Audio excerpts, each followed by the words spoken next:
കുറച്ച് ദിവസങ്ങൾക്ക് മുമ്പ് ഇറാനെ ഇസ്രായേൽ ആക്രമിക്കുന്നതിൻ്റെ ഭാഗമായിട്ട് അതിന് ഇസ്രായേൽ പറഞ്ഞ ന്യായം എന്നുള്ളത് ഞങ്ങളുടെ നിലനിൽപ്പിന്, ഇസ്രായേൽ എന്ന് പറയുന്ന രാജ്യത്തിന് ഇറാൻ എപ്പോഴും ഭീഷണിയാണ്, അതുകൊണ്ടാണ് ഞങ്ങൾ അവരെ ആക്രമിച്ചത് എന്നുള്ള ഒരു മുടന്തൻ ന്യായമാണ്. ആരാണ് ഈ പറഞ്ഞത് എന്ന് നാം എല്ലാവരും ചിന്തിക്കേണ്ട വിഷയമാണ്. 10,000-കണക്കിന് വരുന്ന ഗസയിലെ പിഞ്ചു കുട്ടികളെയും സ്ത്രീകളെയും അടക്കം അവരെയെല്ലാം കൊലപ്പെടുത്തുകയും അതോടൊപ്പം അവരുടെ പാർപ്പിടങ്ങളുമെല്ലാം നശിപ്പിക്കുകയും അവരെ വല്ലാതെ പ്രയാസത്തിലേക്ക് തള്ളിവിട്ട നെതന്യാഹുവാണ് ഇത്തരമൊരു മുടന്തൻ ന്യായം ഇറാനെക്കുറിച്ച് പറഞ്ഞു വയ്ക്കുന്നത്. ഏകദേശം 72,133 പേരാണ് ഗസയിൽ മാത്രം കൊല്ലപ്പെട്ടത്. ഇതിൽ 20,000-ലധികം കുട്ടികളും ഉൾപ്പെടുന്നുണ്ട്.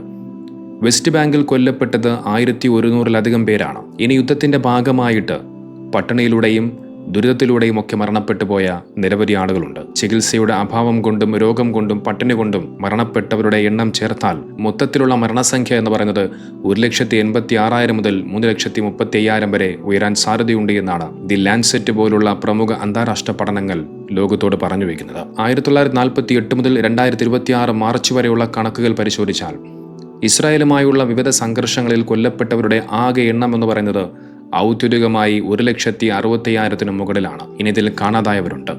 അതോടൊപ്പം തകർന്നു വീണ ആ കെട്ടിടാവശിഷ്ടങ്ങൾക്കിടയിൽ കുടുങ്ങിപ്പോയവരുണ്ട്. അവരുടെ എല്ലാം കണക്കെടുക്കുകയാണ് എന്നുണ്ടെങ്കിൽ 4 ലക്ഷത്തിന് മുകളിൽ പോകാൻ സാധ്യതയുണ്ട് എന്നാണ് മനുഷ്യാവകാശ സംഘടനകൾ വിലയിരുത്തുന്നത്. ഇത്തരത്തിൽ നിരവധി ആളുകളെ, 10,000-കണക്കിന് വരുന്ന ആളുകളെ കൊലപ്പെടുത്തിയ ബെഞ്ചമിൻ നെതന്യാഹു പറയുകയാണ് ഇറാൻ ഞങ്ങൾക്കൊരു ഭീഷണിയാണ് എന്ന്, ഞങ്ങളുടെ നിലനിൽപ്പിന് ഭീഷണിയാണ് എന്ന്. ഇനി ഇതിന്റെ ഭാഗമായ കൊണ്ട് ഡൊണാൾഡ് ട്രംപിന്റെ ന്യായീകരണം എന്താണെന്നറിയണ്ടേ? ആണവ പദ്ധതിയെ നിർവീര്യമാക്കാനുള്ള ഓപ്പറേഷന്റെ ഭാഗമായിട്ടാണ് ഇത്തരത്തിൽ ഇറാനെ ആക്രമിച്ചു എന്നാണ് അവർ പറഞ്ഞു വെക്കുന്നത്. മാത്രമല്ല, ട്രംപ് പറഞ്ഞു വെക്കുന്നുണ്ട് ഇറാനിലെ ജനങ്ങൾ അവരുടെ അവകാശത്തിന് വേണ്ടിയിട്ടും അവരുടെ സമാധാനത്തിന് വേണ്ടിയിട്ടുമൊക്കെയാണ് ഞങ്ങൾ ഇറാനെ ആക്രമിക്കുന്നത് എന്ന്. നോക്കി, ഈ പറയപ്പെടുന്ന ഡൊണാൾഡ് ട്രംപ് ഭരിക്കുന്ന ആ അമേരിക്ക എന്ന് പറയുന്ന രാജ്യത്തിന്റെ ആക്രമണം കാരണം കൊല്ലപ്പെട്ടത് ലക്ഷക്കണക്കിന് ആളുകളാണ്. 2001-2026 കണക്കനുസരിച്ച് ഏകദേശം 9,40,000-ലധികം ആളുകൾ ബോംബാക്രമണങ്ങളിലൂടെയും വെടിവെപ്പുകളിലൂടെയും നേരിട്ട് കൊല്ലപ്പെട്ടു എന്നാണ് കണക്ക്. ഇതിൽ 4,32,000-ലധികം വരുന്ന ആളുകൾ